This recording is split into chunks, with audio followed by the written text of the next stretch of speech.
Praise the Lord. இயேசுவின் ரத்தம் ஜெயம். தினமும் இயேசு நிகழ்ச்சிக்கு உங்களை கர்த்தராகிய இயேசு கிறிஸ்துவின் நாமத்தில் வரவேற்கிறேன். செய்தியின் தலைப்பு: தேவனை மகிமைப்படுத்துங்கள், அவர் உங்களை மகிமைப்படுத்துவார்.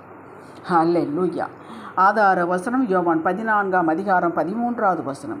நீங்கள் என் நாமத்தினாலே எதை கேட்கிறீர்களோ குமாரனில் பிதா மகிமைப்படும்படியாக அதை செய்வேன்.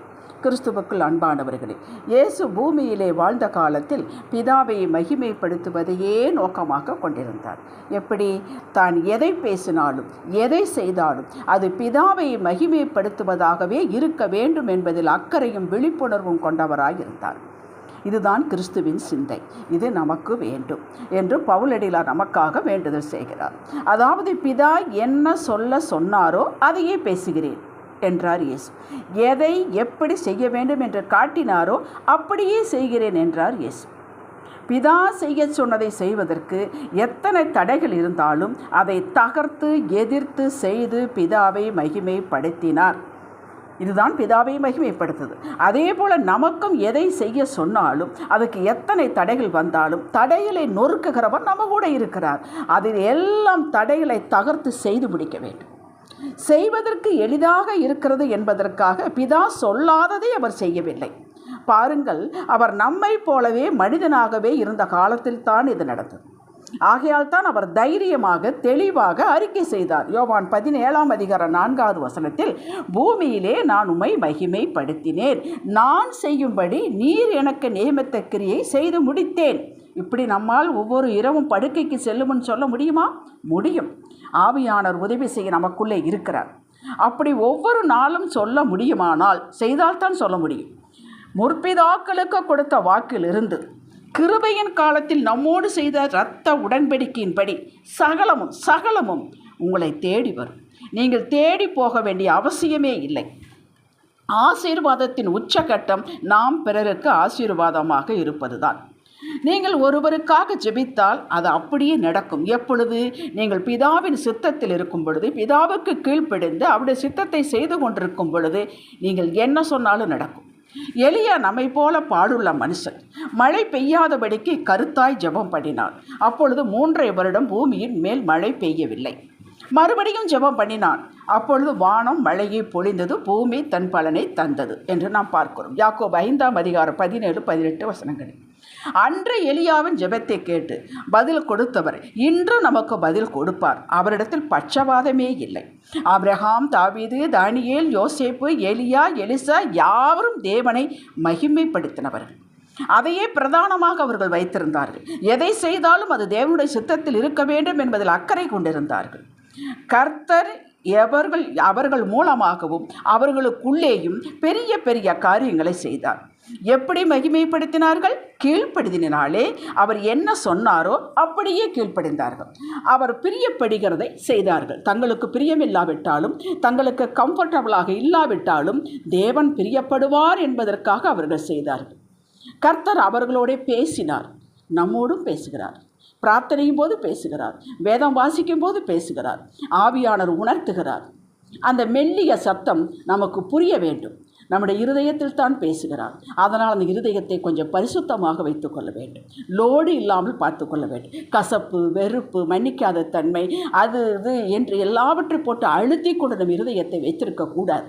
அதன் குப்பை கோலம் அல்ல, அது தேவன் வசிக்கக்கூடிய ஆலயம்.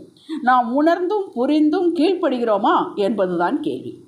எரேமியா 15:19 மூலமாக கர்த்தர் என்னோடு பேசினார், உணர்த்தினார். சில உறவுகளை, விலகி போன உறவுகளை என் சொந்த முயற்சியில் முயன்று அவர்களுக்கு பிரியமானபடி பேசி என் பக்கம் இழுக்க முயன்று தோல்வியுற்றேன். அவமானமடைந்தேன், விரக்தி அடைந்தேன், ஜெபித்தேன். தெளிவாக என்னோடு பேசினார். மறுபடியும் நீ என்னை தேடுவதில் கருத்தாயிரு. கொடுத்த ஊழியத்தை செய். உன் சொந்த வேலையை பார். நான் செய்கிற வேலையை நீ கையில் எடுத்துக்கொண்டதால் இத்தனையும் அடைந்தாய் என்றார். ஆம், வார்த்தையின் மூலம் பேசினார்.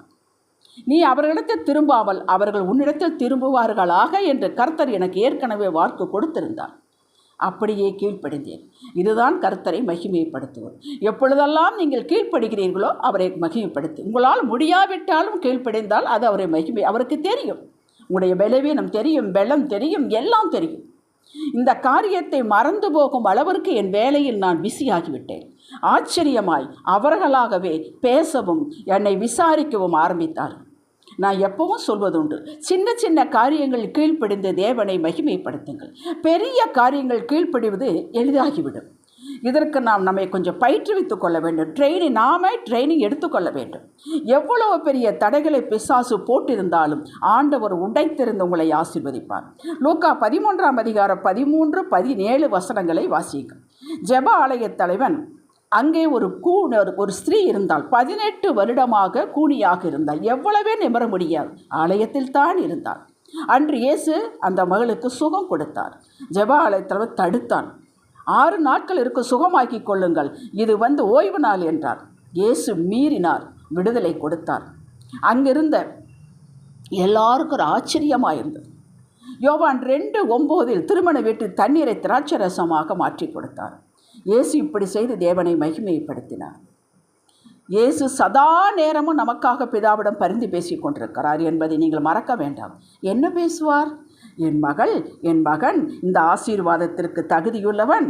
காலையிலிருந்து இரவு வரை அவனால் இயன்றவரை கீழ்ப்படுகிறான், பயந்து நடக்கிறான், தன்னுடைய வேலையை ஒழுங்காக செய்கிறான் என்று சொல்லுவார். நாம் தவறு செய்யும் போது தமது இரத்தத்தை காண்பிப்பார், மன்னியும் என்று காண்பிப்பார். இப்படிப்பட்ட ஸ்லாக்கியம் நமக்கு இருக்கையில் நாம் ஏன் சோர்ந்து போக வேண்டும்? கலங்காதே, திகையாதே, பயப்படாதே என்று நமக்கு கட்டளை கொடுத்திருக்கிறார். முடிஞ்ச அளவுக்கு பாரு அப்படி என்பதல்ல, இது கட்டளை. அந்த கட்டளைக்கு நம்ம கீழ்ப்படுகிறோமா? கவலைப்படாதே என்றால் கவலைப்படுகிறோம், பயப்படாதே என்றால் பயப்படுகிறோம். பயம் வராமல் இருக்குமா என்று விதண்டாவாதம் பேசுகிறோம். யோசுவா 1ஆம் அதிகாரம் 5, 9 வசனங்கள் வாசிக்கிறார். உன்னோடு இருக்கிறேன், போகுமிடமெல்லாம் நான் உன்னோடு இருக்கிறேன் என்று சொல்லியும் நாம் பயந்தால், கவலைப்பட்டால், சோர்ந்து போனால், ஒன்று அவர் வாக்கை நாம் விசுவாசிக்கவில்லை என்பதாகும், இல்லை அடுத்த ஒரு வல்லமையை மட்டுப்படுத்துவதாகும். மக்களே, விசுவாசத்தோடும் கீழ்ப்படிதலோடும் அவரது கிருபையை மட்டும் சார்ந்து வாழ பழகி கொண்டால் உலகம் உங்கள் காலடியில். செய்யுங்கள். கர்த்தர் நிரப்பி உயர்த்த ஆயத்தமாயிருக்கிறார். நீங்கள் அவரை மகிமைப்படுத்தீர்கள், நீங்கள் மகிமைப்படுவீர்கள். ஹல்லேலூயா. ஜெபிக்கலாம். தகப்பனே, உம்மை மகிமைப்படுத்த பிரியப்படுத்த விரும்புகிறோம். எங்கள் சிந்தையை ஒருமுகப்படுத்த பலன் தார். ஆவியான ஒரு உணர்த்துதலை உணர்ந்து கொள்ள கிருபை தார். இயேசுவின் நாமத்தில் ஜெபிக்கிறோம் எங்கள் அருமை பிதாவே. ஆமென். ஹல்லேலூயா.